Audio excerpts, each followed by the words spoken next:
Oui, c'est bon, merci. Parfait, donnez-moi juste 2 secondes. Excellent, donc tout fonctionne bien en ligne? Formidable. Bonjour, comme on va me présenter, je m'appelle Antoine Deschamps. Je suis étudiant au doctorat à l'Université de Sherbrooke sous la direction de Jean-Philippe Ayotte-Baudet. Puis mon sujet de prédilection, c'est justement les pratiques enseignantes en plein air. Ma présentation est faite avec la collaboration de ma collègue Élise Rodrigue-Poulain et la professeure Geneviève Lessard. Aujourd'hui, ce que je vais vous présenter, c'est un portrait des pratiques d'enseignement en plein air des mathématiques au Québec au primaire, en se basant sur les résultats de notre rapport de recherche. Alors, l'enseignement des mathématiques en plein air. L'enseignement des mathématiques pour plusieurs personnes et pour plusieurs élèves, c'est leur bête noire, mais comme on l'a présenté, ça ne semble pas l'être nécessairement en plein air, où c'est une des matières qui sont les plus enseignées à l'extérieur. Donc, c'est la troisième, et si on se base sur les matières, les disciplines des enseignants titulaires, c'est la deuxième. C'est une matière que quelques recherches nous montrent qu'elle permet de concrétiser des notions qui seraient abstraites pour les élèves et ultimement de favoriser les apprentissages de ces derniers.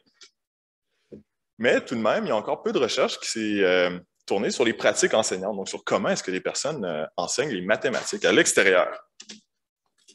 Alors, notre objectif de recherche spécifique en mathématiques était de décrire les pratiques enseignantes en plein air en contexte scolaire au regard des apprentissages des élèves en mathématiques. C'est un long projet de recherche et aujourd'hui, pour cette présentation-ci, je vais vous faire un portrait général, donc présenter les résultats qui vont être encore plus avancés dans les étapes suivantes de notre projet de recherche. Alors, comme on en a discuté, plus tôt, le projet de recherche a d'abord été un questionnaire qui s'est ensuite été des entrevues semi-dirigées. Les entrevues en mathématiques ont eu lieu de mai à juin 2021 auprès de 16 personnes enseignantes. À cette étape-ci, le rapport a été publié. Il y a une première analyse qui a été faite, mais on va faire une analyse encore plus approfondie des résultats prochainement vers une publication d'articles. Alors, notre analyse s'est faite en 3 catégories, donc les apprentissages disciplinaires en mathématiques et ceux qui sont non disciplinaires, les pratiques enseignantes déclarées, donc leur préparation, la mise en œuvre de l'enseignement, la consolidation et l'évaluation, puis leurs propositions, donc des propositions des personnes enseignantes, soit pour eux ce qu'elles souhaitent faire dans le futur ou comment les soutenir dans leur enseignement de façon disciplinaire ou non disciplinaire. Aujourd'hui, je vais vraiment me concentrer sur l'aspect disciplinaire en mathématiques. Alors, disciplinaire en mathématiques, pourquoi les personnes enseignantes vont enseigner les mathématiques à l'extérieur, comment elles le font et, en conclusion, quelles sont leurs propositions. Alors, il y a, de façon générale, 2 groupes de raisons qui ressortent. La première, c'est que l'environnement d'enseignement extérieur serait très riche en opportunités d'apprentissage pour les personnes enseignantes.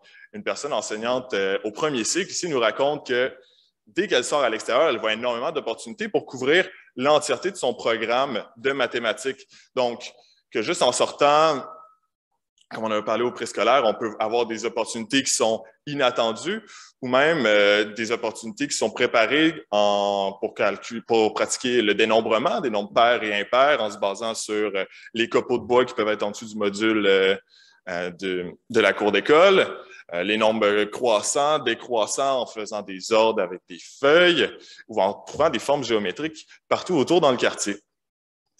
De ce fait même, les personnes enseignantes nous disent que, selon elles, ce milieu d'enseignement-ci leur permet de rendre des notions abstraites, concrètes. Un exemple très parlant, c'est une personne enseignante qui travaille les fractions, qui est en mathématiques une notion qui peut être difficile à enseigner ou difficile pour les élèves. Donc, pour amener de la manipulation et amener les fractions très visuelles, ils utilisent des branches avec sa classe et en les cassant, ils font des fractions. Donc, la notion abstraite devient très pratico-pratique. Et ultimement, ce que les enseignants jugent qui a une grande valeur, c'est l'impact que ça va avoir sur leurs élèves, que ça les soutient dans leurs apprentissages, qui sont plus motivés à l'extérieur et qu'il y a, du fait même, une amélioration du climat de classe. Cet élément-là serait particulier, surtout avec les élèves qui auraient des difficultés en mathématiques ou qui seraient peu motivés par les mathématiques. Il y a une personne enseignante qui nous dit que quand elle sort à l'extérieur avec ses élèves, ceux qui ont des difficultés sont directement plus enthousiasmés et participent plus dans la classe quand on leur demande d'identifier des formes géométriques, mais quand on les met en lien avec le quartier puis l'environnement de vie de l'élève, bien, ça les allume. Et c'est quelque chose qui revient énormément. En mathématiques, particulièrement, les élèves sont plus actifs. Un des exemples ici, c'est un enseignant qui faisait des activités par station de mathématiques. Puis pour se déplacer d'une station à l'autre, même si ce n'était pas obligatoire, les élèves décidaient de se donner des défis pour faire des marches drôles, pour faire des pirouettes, pour faire des courses. Donc, par eux-mêmes, les élèves devenaient plus actifs. Vous pouvez voir la photo en haut qui est mes anciens élèves. On faisait de la révision en mathématiques sur les multiplications. Puis les élèves allaient sur l'asphalte écrire leur multiplication, puis revenaient vérifier à la course leur réponse à moi qui était un peu plus loin. Donc, on amène de l'activité physique dans une notion qui est parfois très statique. Alors, comment les personnes enseignantes s'y prennent? Mais d'abord, une des préoccupations principales lors de la planification, c'est comment est-ce qu'on va monter cette activité-là? Ce que les personnes nous disent, c'est que, surtout au départ, enseigner les mathématiques, qui est une notion relativement académique, en plein air, ça peut être difficile d'avoir des idées et difficile de s'organiser. Donc, ils amènent plusieurs solutions. La première, c'est de planifier plusieurs jours en avance, parce qu'au fil du temps, on peut avoir des idées qui viennent et peaufiner notre activité. Donc, ce n'est pas quelque chose qui s'improvise, selon elle. Elle recommande aussi d'avoir des plans B, parce que la météo, ça peut changer ou il peut y avoir des imprévus. Si le matin, il y a plu pendant la nuit, ça peut être difficile d'aller sortir dehors, ou s'il pleut même pendant l'activité. De plus, pour avoir des idées, mais de planifier avec les collègues, pas nécessairement d'enseigner avec les collègues, parce que ça peut être complexe, mais de planifier les activités à deux, ça peut faciliter, ou d'aller acheter ou lire des livres de référence, de participer à des formations et de commencer avec des activités simples qui vont tranquillement se complexifier. Cette complexification qui revenait régulièrement parmi mes personnes enseignantes, c'était de commencer avec des activités qui sont habituelles, donc des activités qui sont faites à l'intérieur, par exemple la révision dans des cahiers mathématiques, de sortir les faire à l'extérieur. Donc, les personnes enseignantes s'habituent, les élèves aussi, et tranquillement aller avec des activités de consolidation qui vont être plus mobiles ou avec plus de manipulation. Et plus on devient habitué, plus les élèves aussi, ça devient routinier, donc la gestion devient plus facile. On peut essayer de faire des résolutions de problèmes ou même de faire des projets interdisciplinaires. Typiquement, les personnes enseignantes en mathématiques vont faire dans la cour d'école. Donc, nous, il y avait 13 personnes sur 16 qui utilisaient la cour d'école pour l'enseignement des mathématiques. Mais surprenamment, l'entièreté d'entre elles allaient à l'extérieur du terrain de l'école, donc pour aller dans les parcs du quartier ou dans des boisés. Et 2 personnes sur 16 allaient à l'extérieur du quartier. Donc, soit ils prenaient des vélos pour se rendre dans un parc ou un autobus pour aller dans une petite montagne tout près, mais c'est beaucoup plus rare. Et une des raisons pour ça, ce serait justement la demande d'organisation et la demande en temps, parce que la majorité des activités se déroulent sur uniquement une période. Alors, un déroulement typique, l'intention la plus courante, c'est de consolider les apprentissages réalisés à l'intérieur, à l'extérieur. Donc, soit les personnes vont initier une nouvelle matière à l'intérieur, puis ils vont sortir un peu plus tard pour faire des exercices ou pour seulement multiplier les façons, les techniques d'enseignement qui sont pour aller capter des élèves qui n'auraient peut-être pas nécessairement compris à l'intérieur. Aussi, des fois, ils vont faire des mini-leçons à l'extérieur, puis ils vont vraiment ensuite aller dans le terrain de l'école pour faire des activités qui bougent plus. Les notions abordées, les personnes enseignantes sont unanimes là-dessus. Toutes les notions du programme de mathématiques au primaire peuvent être abordées à l'extérieur, mais les plus courantes sont l'arithmétique, la mesure et la géométrie. Un exemple d'arithmétique, qui est un exemple qui est très courant, c'est les marches éducatives, donc de sortir à l'extérieur puis d'utiliser les numéros de porte de rue de porte de maison pour voir les nombres impairs ou les nombres pairs. En mesure, des fois, ça va être des projets pour les élèves qui vont nécessiter des mathématiques pour le réaliser. Ici, construire un fort avec des mesures bien précises, de 4 mètres sur les côtés avec une porte, ou en géométrie, d'aller dans la forêt et trouver l'arbre le plus gros en mesurant la circonférence à l'aide de cordes, ou de se promener dans le quartier encore pour observer des figures. Quand il est question de l'interdisciplinarité, c'est une pratique qui est relativement peu commune. Il y a 6 personnes sur 16 qui nous disaient l'avoir essayé au moins une fois. Ce qui nous explique, c'est qu'il y a un grand potentiel pour faire des liens entre toutes les matières et d'essayer de faire des projets. La difficulté, par contre, c'est l'organisation. Mais dès qu'on sort dehors, faire des liens, il y en a énormément. On a un exemple ici où il y avait des conifères et des feuillus dans la forêt, mais ils sont allés les dénombrer. Ensuite, en rentrant à l'intérieur en sciences, ils en ont appris sur ces types d'arbres-là. Le dénombrement s'est transformé sur un enseignement des fractions, s'est transformé sur un enseignement des pourcentages. Et il y a deux méthodes d'enseignement qui ressortent. Il y a comme étant les plus courantes, l'utilisation de l'environnement pour concrétiser des concepts abstraits. Donc, l'enseignement du plan cartésien, en allant dans un parc sur lequel on a une carte sur laquelle on a superposé un plan cartésien où les enfants doivent se déplacer à A6 pour faire des exercices mathématiques, par exemple. Donc, concrétiser des notions, ou enseigner par investigation sur des problèmes réels.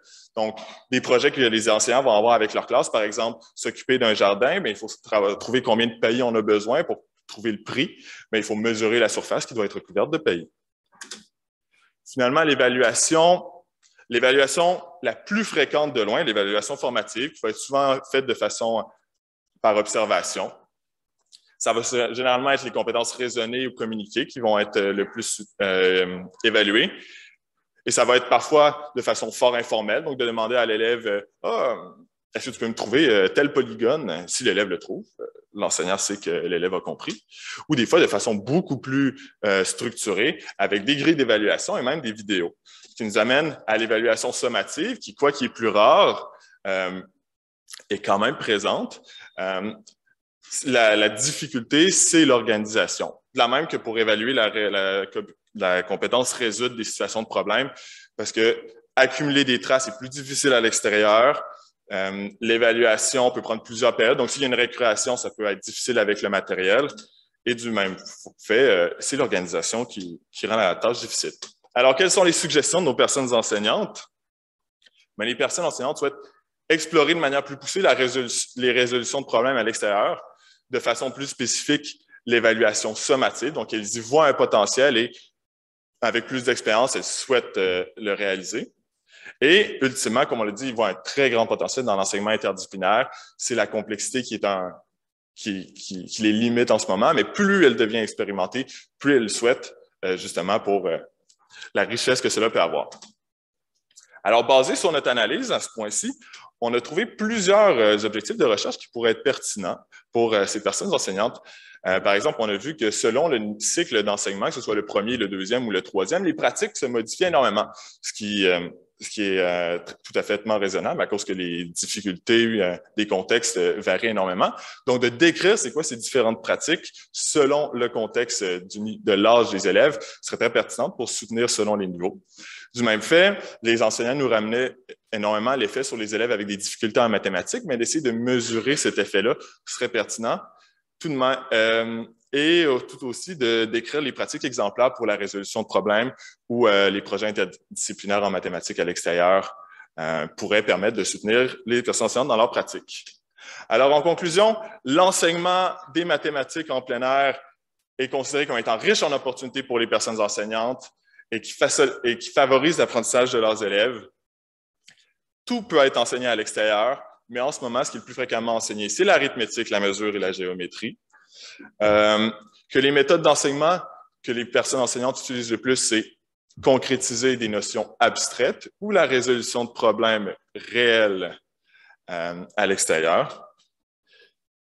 Et que malgré le potentiel de l'interdisciplinarité, c'est une tâche complexe que les personnes enseignantes souhaitent poursuivre tout de même, et il en va de même avec l'évaluation formative et sommative. Alors, merci énormément pour votre attention. Et c'est à remercier aussi Élise Rodrigue-Poulin et Geneviève Lavissard pour leur aide.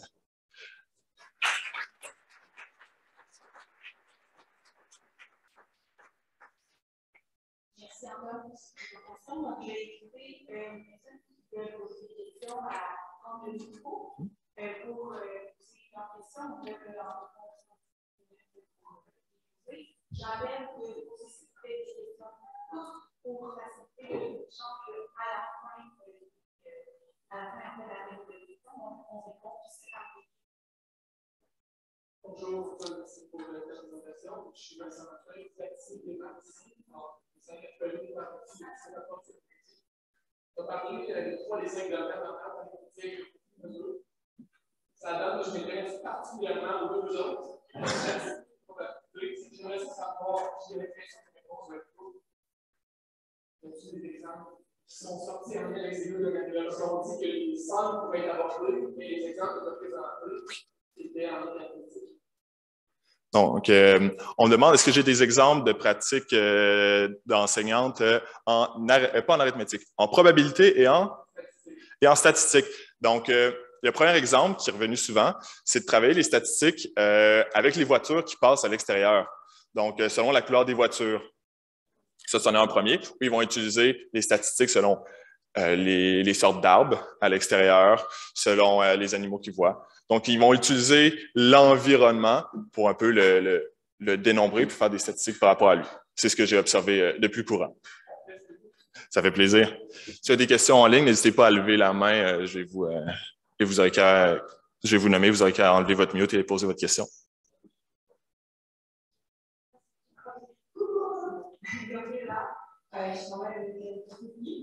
Moi, j'ai une question que juste m'a vraiment interpellée, c'est le fait que ça peut être une mention qu'on diffuse en mathématiques. Moi, je pense tout de suite au phénomène d'anxiété par rapport à la mathématique, ou aussi c'est des gens, c'est par exemple les femmes, ceux qui se considèrent comme moi plus de mal par rapport à plein de raisons sociales au niveau des mathématiques. Et moi, je me demandais si dans les entrevues, peut-être en train de futures directions de recherche, c'est pas des choses un peu à creuser de ce côté-là, vraiment, pour vraiment aider en fait les élèves qui ont justement ces difficultés-là, mais pour plein de raisons.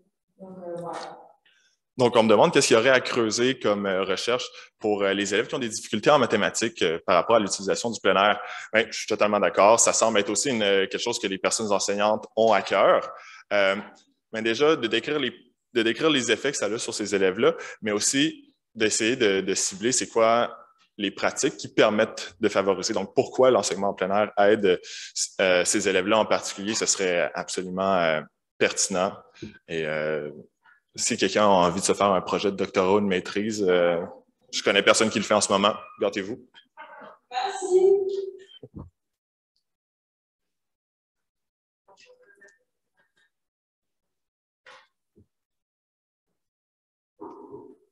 Bonjour, merci pour la présentation. Anna-Marie, conseillère pédagogique en éducation physique et la santé au centre de santé scolaire de la Pointe. En fait, ma question s'adresse un peu à vous et un peu à l'ensemble de l'équipe. Parce que depuis tantôt, on parle de scolaire, du primaire, on parle très peu de l'enseignement extérieur ou secondaire.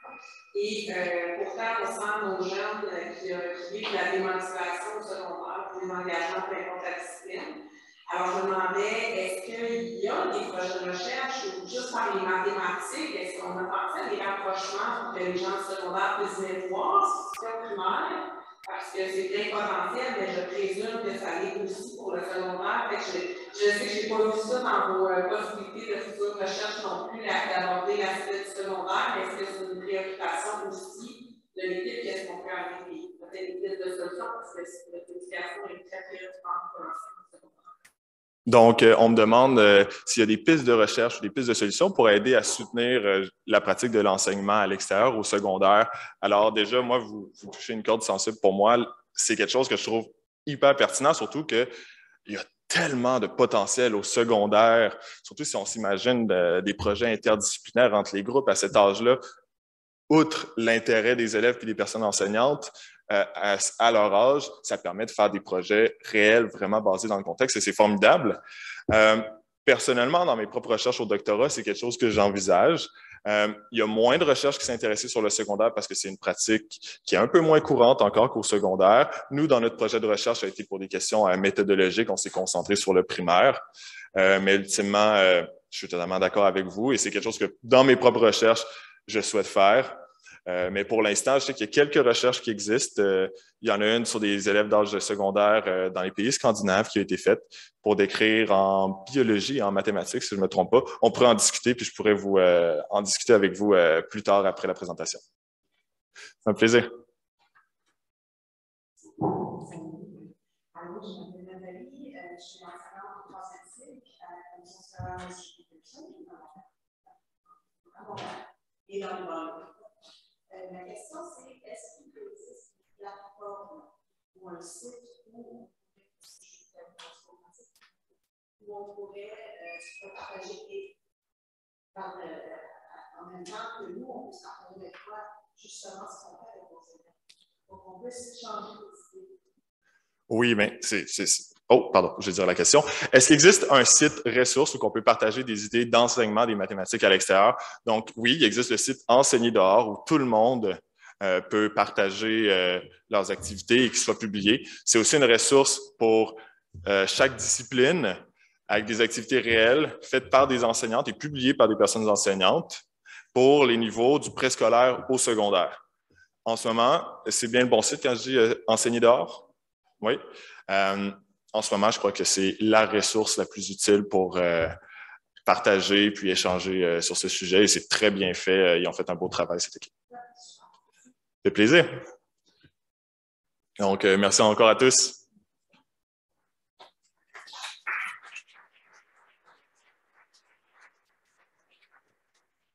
Alors, peut-être pendant qu'on s'installe pour la prochaine présentation, j'aimerais peut-être ajouter un complément là, par rapport à la question au niveau du secondaire. Comme vous avez vu, nous, on a créé des groupes de personnes enseignantes pour approfondir au niveau des entretiens, là où on avait les bassins les plus importants. Donc, au secondaire, on a réussi à avoir suffisamment de personnes enseignantes pour faire des entretiens au secondaire en sciences, techno, puis en éducation physique et à la santé. Comme vous avez vu ce matin aussi, on a beaucoup plus de personnes qui ont participé à l'enquête au préscolaire primaire. Donc, je pense que cette participation-là reflète quand même qu'au secondaire, il y a des enjeux, il y a moins de participation. Bon, ça, c'est pour mes travaux en sciences au secondaire aussi. Ma thèse portait sur l'éducation scientifique en plein air à proximité de l'école. Donc, ça fait depuis une dizaine d'années que je travaille sur ces thématiques-là, mais il y a des articles là, au niveau du Québec là, qui ont été faits là, à ce niveau-là aussi. Mais définitivement, on va avoir des enjeux pour parler davantage du secondaire. On veut faire plus de recherches, mais en ce moment, si on veut faire avec les milieux qui sont disponibles, on en a quand même moins. On a aussi Philippe Savard, juste derrière vous, qui va être aussi sur le panel cet après-midi, qui va représenter le secondaire, qui va être aussi là. Mais je retiens vraiment l'idée fabuleuse de faire un projet de recherche où on jumellerait des personnes enseignantes au primaire et au secondaire, des personnes au secondaire qui viendraient observer puis créer un dialogue avec des personnes enseignantes qui font des maths dehors. Ce serait génial, je l'ai noté. On va mettre ça sur notre liste de projets.